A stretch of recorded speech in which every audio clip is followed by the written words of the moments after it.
Masih dalam segmen anak muda. Kemarin kita bersama Ustadz Fathah Hilali membahas tentang kedurhakaan anak ya di segmen Sandwich Generation. Dan ternyata Ustadz sampaikan ternyata boleh jadi orang tua juga berbuat durhaka tanda kutip ya Ustadz ya. Iya, Seperti itu. Kemarin kita sudah bahas tentang tidak memilihkan ibu ibu yang baik. yang baik Sahih, Ustadz. Yang kedua sekarang Ustadz. oke. Durhakaan yang kedua. Apa itu Ustadz? Yang kedua, yang kemarin kita sebutin adalah tidak memberikan nama yang baik. Oke. Ada sebuah ungkapan dari orang-orang Arab, Mhm. "Likulli ismin nasibun." Setiap nama itu punya bagiannya sendiri. Kalau kita orang Indonesia bilang nama itu adalah doa ya kan. Ya. Karena emang orang tua ketika memberikan nama ke anaknya itu ada harapan doa di situ buat si anak. Oke. Nah ini termasuk bentuk ya bentuk durhakanya orang tua ke anak tidak memberikan nama yang baik. Mhm. Nama yang baik itu apa? Nama yang Allah ridhoin. Mhm. Nama yang Allah ridhoin apa? Seperti Abdullah, Abdurrahman, ya kan? Mhm. Sebagaimana Nabi SAW bilang, ahabbul asma ilallah Abdullah wa Abdurrahman. Mhm. Di riwayatnya tambah Abdurrahim.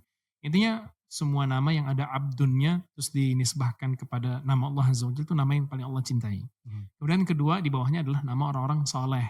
Seperti Mhm. nama Nabi Muhammad SAW, Nabi Ibrahim, Nabi Musa, Nabi Nuh, Mhm. kemudian nama-nama para sahabat, nama Mhm. wanita-wanita yang salihah, Mhm. itu semua adalah nama-nama yang baik. Nah sebagai orang tua, anak itu punya hak untuk diberikan nama yang baik. Ketika orang tua nggak ngasih nama yang baik, Mhm. maka dia telah durhaka ke anaknya. Wah, gila. Ada kisah kemarin kita sebutin kisahnya Umar tuh ya, Heeh. yang ada anak datang, Oke. kemudian bapaknya ngeluh, anaknya durhaka. Oke. Kemudian kemarin kita bilang si anak malah ngadu lagi ke Umar. Aha. Ini bapak saya justru dia nanya haknya anak atas orang tua apa? Tiga Oke. tadi. Oke. Ngasih milihin ibu yang baik, terus ternyata bapaknya enggak. Bapaknya ini membeli budak berkulit hitam dengan harga 2 dirham. 2 2 dirham. dirham murah banget ya kan? Dirham ya, bukan dinar. Bukan Berarti dinar, perak ya dirham. Ustaz ya? Betul, perak. 2 dirham, kemudian digauli, lahirlah dia. Oke. Yang kedua nggak dikasih nama yang baik. Namanya dia Ju'l. Ju'il. Ju'lun, iya, Ju'l. Kata para ulama Ju'l itu artinya kumbang gitu. Intinya makna jelek lah, Iya. nggak baik. Kan Iya. bisa ngasih nama yang lain yang bagus-bagus gitu. Betul. Apalagi udah di zaman keislaman gitu loh. Iya. Nama-nama baik tuh udah ada. Tapi bapaknya nggak ngasih. Maka waktu Umar dengar kayak itu, Umar malah marah ke bapaknya. Mhm. Kemudian bilang, udah kamu pergi. Kamu adalah orang tua yang durhaka ke anaknya. Dibilang Umar begitu. bilang begitu. Umar Kamu bilang orang tua yang durhaka. durhaka. Disebutnya kayak begitu, kamu orang tua yang durhaka. Karena ternyata dia nggak ngasih nama yang baik. Baik. Makanya juga dalam sebagian hadis Nabi SAW memerintahkan kita untuk memberikan nama yang terbaik buat anak-anak kita kan ya. Mhm. Makanya kayak Ibnu Qayyim al-Jauzi rahimahullah di kitab beliau Tuhfatul Wadud bi Ahkamil Maulud itu nyebutin bab ini sendiri Oke. tentang tasmiyatul abna, ngasih nama ke anak-anak. Mhm. Itu termasuk kewajiban orang tua. Mhm. Nah, kalau nggak dilakuin dia terjatuh dalam durhaka. Oke. Baik. Terus yang ketiga kemarin kita sebut mendidik. Dan ini yang paling penting Ustaz, Oke, mendidik. mendidik. Banyak orang tua, ini perasaan bukan segmen anak muda ya orang tua itu. Enggak kan masih nyambung. Oh, iya, Karena iya. kemarin kita membahas tentang senior generation. Iya, iya. Dan Ustaz menyimpulkan boleh jadi anak-anak yang punya pandangan bahwasannya menanggung orang tua itu adalah sebuah beban yang berat, boleh jadi karena Senang orang anak-anak tua ya. iya Itu benar, tidak baik. memberikan pendidikan yang Iya, iya. Kemarin kita bilang gitu ya. iya kan, betul Ustaz ya? Betul, Padahal betul. seharusnya kalau anak yang soleh itu menanggung orang tua itu bukan beban, justru Bukan beban, keberkahan, betul ya Ustaz ya? keberkahan, betul. Nah mungkin ini sekarang relate-nya ini yang ketiga Ini orang tuanya sekarang. ya. Orang tua Yang tidak ketiga, mendidik. itu orang tua tidak mendidik. Nah emang ini di antara masalah terbesar yang menyebabkan sandwich generation itu muncul. Karena ternyata anak ini tidak tumbuh di bawah bimbingan syariat. Tidak diperkuat imannya, tidak dikenalkan bahwasanya baktinya dia ke orang tuanya adalah jalan menuju surga buat dia. Masya Allah. Jadi itu semua hilang dari dia. Oke. Jadi dia ditumbuhkan, udah kamu sekolah tanpa ditanami nilai moral yang sangat penting ini. Akhirnya tuh anak besar, punya penghasilan, dia merasa nggak punya tanggung jawab ke orang tua. Kan kita nggak ngomongin tanggung jawab ya, kita ngomongin wajib baktinya dia ya. Iya. Dan ini kan sisinya adalah sisi agama. Betul. Ya berarti ini orang tua emang nggak nanemin hal itu. Oke. Dan itu ternyata memang begitu Sat. Jadi anak dapetin juga Mhm. berapa anak muda mengeluh dengan hal itu. Semalam baru kita ngadain kajian online kan, Oke. terkait masalah keluarga sebenarnya. Mhm. Masalah suami dan istri yang qanaah. Mhm. Ada yang bertanya terkait sandwich generation juga. Oke. Ternyata dia memang menyebutkan di antara poinnya adalah memang orang tuanya kurang mendidik dia dalam sisi agama dari kecil. Oh. Sehingga dalam posisi detik ini dia merasa dia sandwich generation, dijepit dia. Oke. Ternyata itu dasarnya memang orang tuanya nggak mendidik agama buat dia. Berarti relate ya Ustaz ya? Relate Dengan perkataannya Khalifah Umar bin Khattab tadi. radhiyallahu anhu. durhaka orang tua, akhirnya orang tua mendapatkan durhaka anak. Betul. Dan kata Syekh Abdul Razak hafizahullah, anak itu punya penyimpangan atau ketidaktaatan dia dalam beragama itu sebabnya katanya 4. Oke. Dan bisa jadi sebab yang lain, tapi intinya kayak 4 kata beliau. Oke. Yang pertama adalah memang ada sebuah hal yang mendorong dia untuk keluar dari fitrah dasarnya. Kan setiap anak lahir dalam keadaan fitrah yang lurus toh, Oke. beriman sama Allah dan pasti dia taat sama orang tua, itu fitrah dasarnya. Oke. Nah ternyata ada unsur luar yang merusak hal ini. Baik, apa aja bentuknya? Yang pertama adalah orang tua tidak mendidik dengan didikan yang baik. Pertama. Yang kedua, orang tua lalai dalam mendidik anaknya.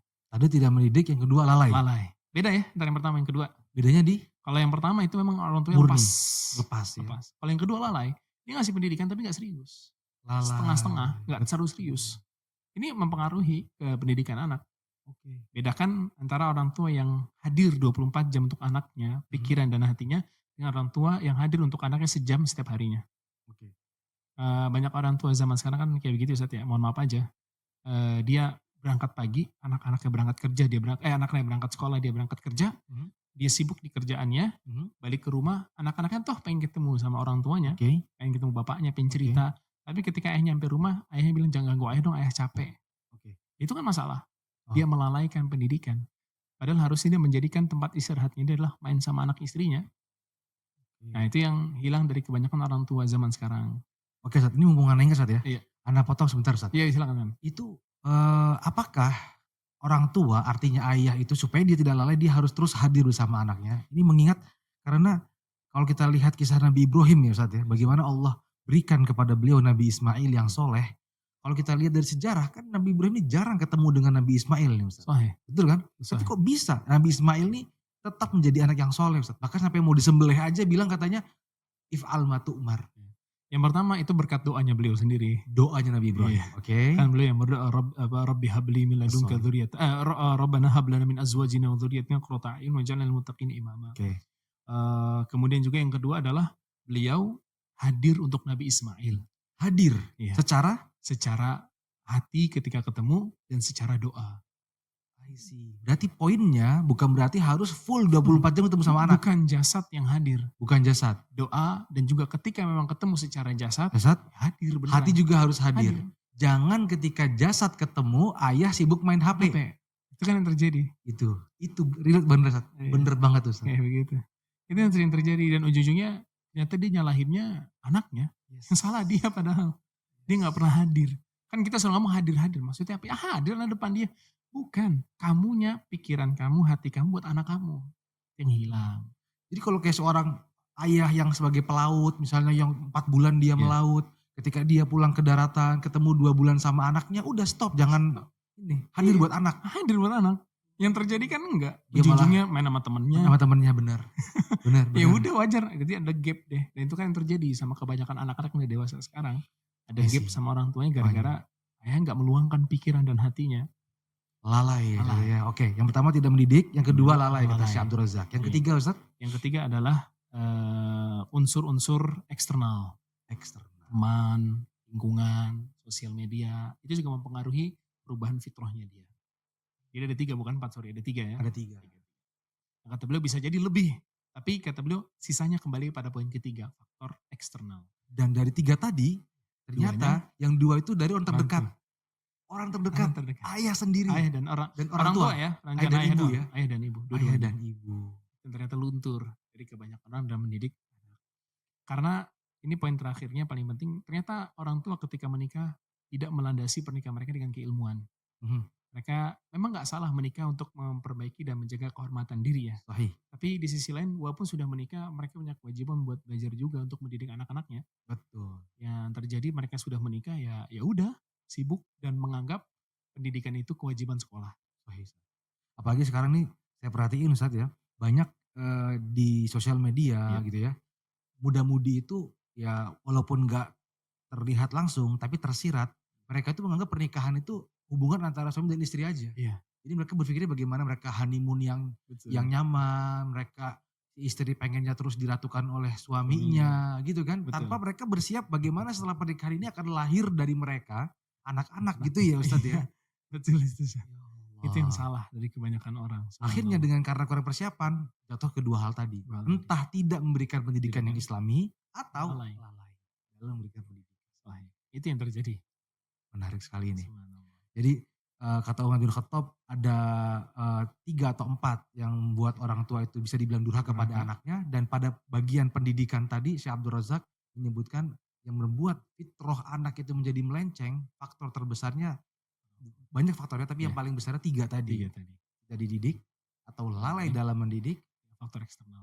dan faktor eksternal tadi seperti Dan tetangga, duanya teman. kembalinya ke orang tua, Justru yang dari 3 tadi 2 kembali ke orang tua, kembali ke orang tua. betul.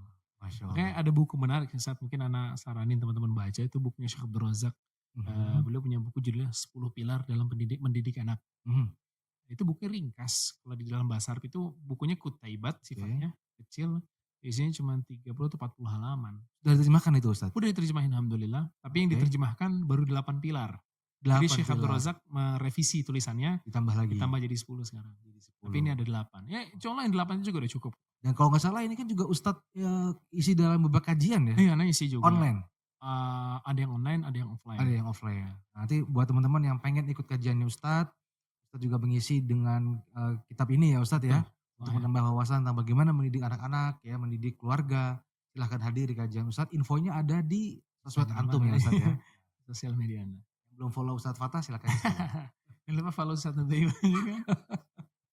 Barakallahu fiik. Oke Ustadz, kita lanjut atau kita stop? Mungkin kita stop dulu kali Ustaz ya? Baik, karena ini kita nanti akan terus berlanjut Iya, berbicara tentang anak muda ya iya. Ustadz ya. Kita masih menggali tentang, anak muda ini kenapa mereka bisa tadi hilang arah, dan di antara hilang arahnya itu bagian dari hilang arahnya adalah mereka menganggap bahwasannya, pengorbanan mereka untuk berbakti kepada orang tua itu sebagai sandwich generation Indonesia. tadi. Dan menarik sekali Ustadz Fatah mengungkap boleh jadi mereka itu memiliki pemahaman yang keliru terhadap kewajiban mereka kepada orang tua karena orang tua sendiri ya. Jadi ini kita disclaimer dulu, kita bukan sedang ingin menghakimi orang tua, ya, tapi kita pengen mengajak generasi muda sekarang yang sedang menjadi orang tua, seperti Ustadz Fatah, Mhm, saya juga, iya, dan mungkin teman-teman yang menjadi boleh. orang tua untuk bisa memperbaiki diri. Ya, minimalnya tolong handphone ketika pulang ke rumah simpen dulu, Betul dulu. main sama anak ya. Anak tidur main handphone lagi. Insyaallah. Mungkin itu ya, Ya, hadir ketika jasad kita berada di rumah, hati kita hadir. Terima kasih banyak Ustadz siap, waktunya sama-sama Ustadz. Ustaz, barakallahu fiik. Ini wafik barakallah Ustadz, sangat bermanfaat sekali. Masyaallah. Saya